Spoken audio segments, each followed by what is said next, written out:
Hello friends, आज मैं आपके पास लेकर आई हूँ एक popular Thai drama pink scene, जिसमें हीरो बदला लेने के लिए उस पर्सन को ही सबसे ज्यादा तकलीफ पहुँचाता है जिससे वो बेइंतहा प्यार करता है। तो फ्रेंड्स, अगर ये वीडियो पसंद आए तो उसे लाइक करना मत भूलिएगा। तो कहानी शुरू होती है इस ड्रामा के मेन लीड पीट से, जो बाइक चलाता है, और तभी उसके सामने आ जाती है इस ड्रामा की फीमेल लीड क्यू। तो क्यू को बचाने के चक्कर में पीट खुद बाइक लेकर गिर जाता है। क्यू उसके पास आती है तो पीट उसके ऊपर नाराज होता है और उसे ब्लेम देना शुरू कर देता है। तो क्यू एक केयरिंग गर्ल रहती है, वो उसको केयर दिखाने लगती है, उसके चोट पे अपना रुमाल बांधती है। तो पीट उसके इस बिहेवियर को देखकर उससे इम्प्रेस हो जाता है, बट वो शो नहीं करता है। उसके बाद पीट पहुंचता है अपने दोस्तों के पास। उसके दो बेस्ट फ्रेंड रहते हैं, क्रिस और कथा। इसके अलावा पीट की एक और बेस्ट फ्रेंड रहती है, चेया। तो चेया पीट से बहुत ज्यादा प्यार करती है और क्रिस चेया से प्यार करता है, और इस तरीके से यहाँ पर इनकी दोस्ती में भी एक लव ट्रायंगल रहता है। तो पीट का बास्केटबॉल मैच रहता है और वो घायल हाथों से खेलता है, बट इसके बाद भी वो जीत जाता है। तो वहाँ पर क्यू भी अपनी फ्रेंड के साथ पहुंची रहती है। तो पीट इस ड्रामा में क्यू का अटेंशन लेने के लिए उल्टे सीधे पैतरे अपनाता रहता है, जिसमें से एक रहता है वो बास्केटबॉल को क्यू के ऊपर फेंकता है। तो क्यू को बास्केटबॉल से मारने के बाद वो अपना बॉल उससे वापस मांगता है, तो क्यू उसे देने से मना कर देती है। और जब पीट कहता है कि ठीक है तुम इसे रख लो और पलटता है, तो क्यू भी अपना बदला लेती है और उसके पीठ पे वो बास्केटबॉल मारती है।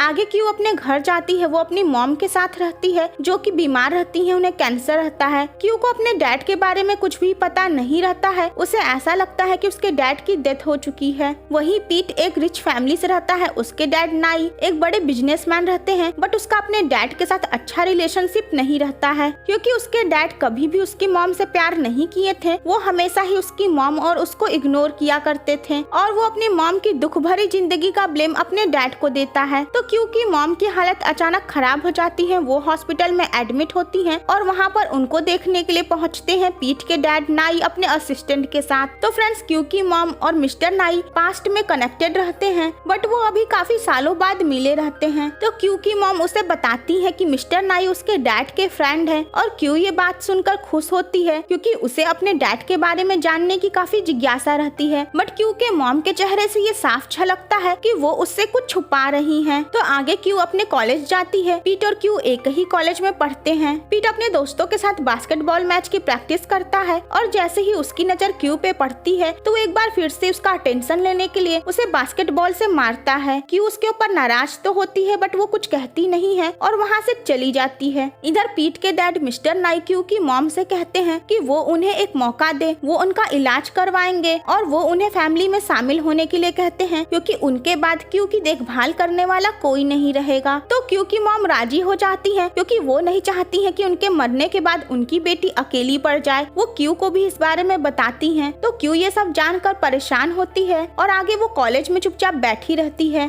तो पीट उसे देखकर फिर से वही ट्रिक अपनाता है, उसके ऊपर बॉल फेंकता है। क्यू उसे देखकर कहती है तुम, और उससे पूछती है कि आखिर मैटर क्या है। तो पीट कहता है कि उसे बास्केटबॉल खेलने के लिए एक साथी की जरूरत है। वो क्यू को अपने साथ खेलने के लिए इनवाइट करता है, और फिर वो उसके साथ बास्केटबॉल खेलता है और उसे खेलना सिखाता है। ये दोनों एक दूसरे के साथ हैप्पी टाइम स्पेंड करते हैं, और आगे फिर रात में एक दूसरे की यादों में खोकर खुश भी होते हैं। बट अगली सुबह ही पीट की ये सारी हंसी खुशी छिन जाती है, क्योंकि वो देखता है कि उसके डैड एक औरत को अपने घर लाए हैं, जो कि क्यू की मॉम रहती हैं, और क्यू भी उनके साथ आई रहती है। मिस्टर नाई अपने बेटे पीट को बताते हैं कि क्यू की मॉम उसकी न्यू वाइफ है, और ये सुनते ही पीट अपने डैड पर नाराज होने लगता है कि अभी उसकी मॉम की डेथ को ज्यादा टाइम भी नहीं हुआ और वो अपने लिए एक नई वाइफ लेकर आ गए। पीट को लगता है कि क्यू की मॉम उसकी डैड की वो लवर है जिसकी वजह से उसकी मॉम हमेशा दुखी रहती थी। तो पीट क्यू की मॉम की इंसल्ट करना शुरू कर देता है, और क्यू उसके ऊपर नाराज होती है कि वो ऐसा नहीं कर सकता है। उसके डैड भी कहते हैं कि ये दोनों इसी घर में रहेंगी। तो पीट ये ठान लेता है कि वो इन दोनों को अपने घर से निकाल कर रहेगा। मिस्टर नाई अपने बेटे को सब कुछ एक्सप्लेन करना चाहते हैं, बट बेटा जी कुछ सुनने के लिए तैयार रहते ही नहीं है। क्यू जिस कैफे में काम करती है, पीट वहाँ जाकर बवाल खड़ा करता है। वो सबके सामने क्यू की मॉम की इंसल्ट करके बता देता है कि उनका अफेयर उसके डैड से चल रहा है। क्यू भी गुस्से में उसके ऊपर खाने का सामान फेंकती है, और फिर उसे वहाँ से अपनी नौकरी खोनी पड़ जाती है। पीट ये नोटिस करके और भी ज्यादा दुखी होता है कि अब उसके डैड अपने बिजनेस की जगह घर पे ज्यादा टाइम स्पेंड कर रहे हैं, जो कि वो पहले उसके साथ कभी नहीं किए थे। एक्चुअली मिस्टर नाई को भी अपनी गलती का एहसास हो चुका रहता है, इसलिए वो अब अपने बिजनेस की जगह फैमिली पर ध्यान देना चाहते हैं। तो आगे पीट क्यू और उसकी मॉम को किचन में काम करते हुए देखकर फिर से उनके साथ मिसबिहेव करता है और बॉल से मारता है। तो क्यू की मॉम कहती है तुम्हें जो कहना है और करना है मेरे साथ करो, तो वो उनको भी धमकाने से बाज नहीं आता है। तभी वहाँ पर उसके डैड आ जाते हैं और वो पीट के ऊपर नाराज होने लगते हैं। अपने डैड का गुस्सा देखकर वो और भी ज्यादा हर्ट होता है और उसे ऐसा लगता है कि उसके डैड उससे प्यार नहीं करते हैं। वो एक एंजल की मूर्ति के पास जाता है। जब वो अपनी मॉम को मिस करता है तो वहीं जाता है। वो वहाँ बैठकर अपनी मॉम को मिस करते हुए रोता है और इधर क्यू भी अपनी मॉम की वजह से रोती है, क्योंकि वो इस घर में इसी वजह से रहती है ताकि उसकी मॉम का इलाज हो सके।